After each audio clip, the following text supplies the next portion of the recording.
I'm Hiram Johnston. Were you drafted or did you enlist? No, I was in ROTC. In those days, everybody, men in particular, and solely, if they were in a land grant institution, and so all the state colleges, if somebody said they went to Kansas State, Iowa State, Oklahoma State, they were required to, for 2 years, have an ROTC program. And the ROTC is for training officers, So we didn't have a choice. For the first 2 years, we were in ROTC. And then if you wanted to and you were selected, you could go into advanced ROTC. And the only reason I did it was because I was selected to get my private license for flying. And the Army paid for it. How did you perceive the media's portrayal of the Vietnam War while you were serving, and did it align with your experiences on the ground? Vietnam is the most controversial war in most people's lifetime. And most of the Vietnam guys that were drafted were ROTC or maybe they were West Pointers. We didn't really understand why we were, why the Congress gave President Johnson all the power to keep sending troops to Vietnam and why we were there. And they kept changing commanders and doing stuff. And that was the biggest issue. And that's why the media clearly played a very crucial role, because they really exposed that the inconsistencies of what the government was telling us and what the military was telling us.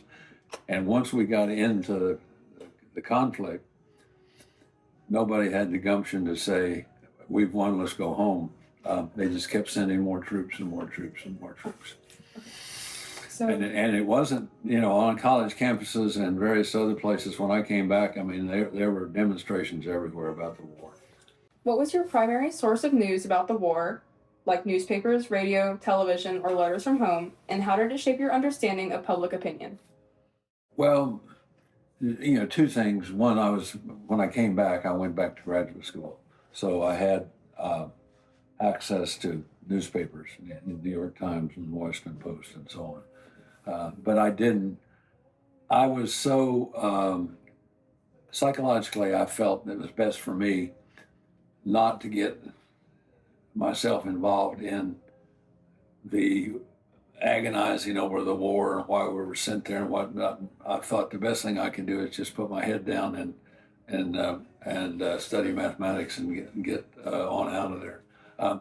And there was demonstrations on campus, and we would see all the stuff on TV in the evening news, Walter Cronkite. And that had a big impact. I mean, we saw all the disruption going on around the United States. So media had a big impact. And journalism did too, because they wrote in-depth pieces about, what was actually happening in Vietnam. And they were showing the actual battles and war and children running down the street, on fire and that kind of stuff that, which you normally wouldn't see, but in that time it did, and it impacted a lot of people. I mean, everybody was up in arms about the war, about, well, why are we doing this? When are we bringing our troops home? And that kind of thing. Did you feel the media adequately represented the experiences of soldiers, or were there aspects of your service you felt were overlooked or misrepresented? Yes, in this sense. The media and the people that were writing did not, till years later, understand what the effect of the war was on the soldiers that were coming home, and how psychologically damaged they were. So now that's why we have so many people on the street that are veterans. a lot of the homeless people are veterans because psychologically they're damaged and they haven't had any kind of treatment or there was no way. And they weren't always accepted. When they came back, into their little communities throughout the country, um, they were sort of, they went back to work or they tried to do what they could do, and maybe some of them had a family and the family helped them, but the media didn't really catch on to that until much later, but then there started being some good books written about, uh, the group I flew with started getting together in 2000, and every 2 years we get together. And one of the things we do in that group is people bring memorabilia and they essentially talk about things and look at pictures and all that. But what that does is uh, the brotherhood, they can talk about issues amongst themselves, um, and nobody is critical, and we all understand each other, but their wives don't understand them, their parents don't understand them. There's a line that should be on the front of every book that's ever been written about Vietnam is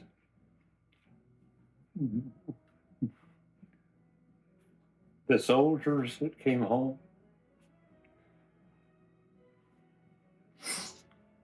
are not the same people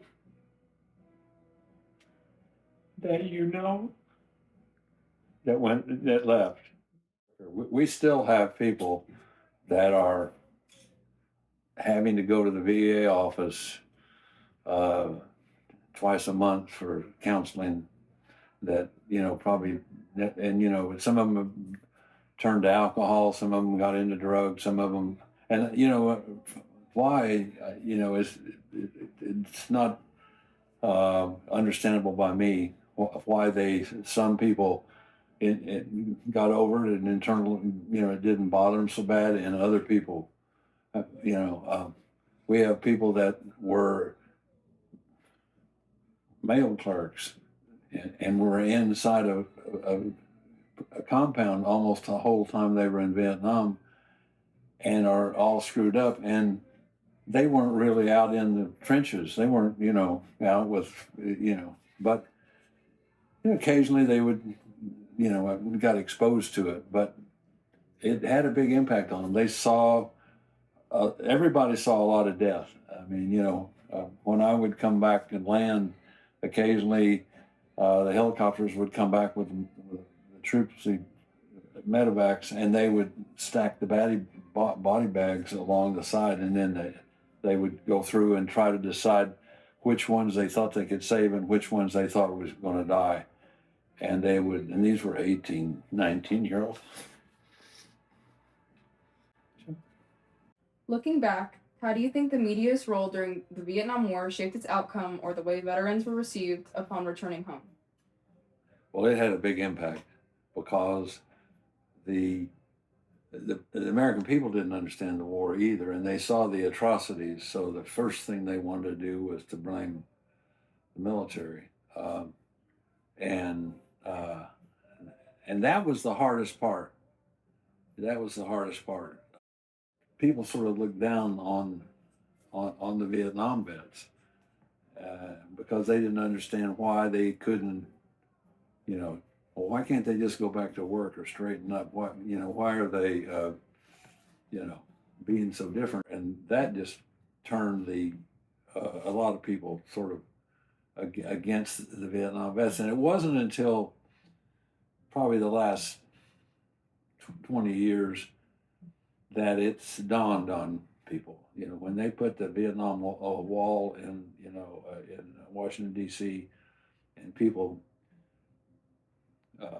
started seeing how detrimental it was to those troops. And it wasn't, the troops didn't lose the war, the generals lost the war, and the government let them down by sending them there with not ever really explaining why in the hell we were there. What were we supposed to do? Were we supposed to go into North Vietnam? No, we can't do that. Can we go into Cambodia where all the North Vietnamese are coming around and camped out? No, you can't go across the river. You know, and so it was an awkward situation.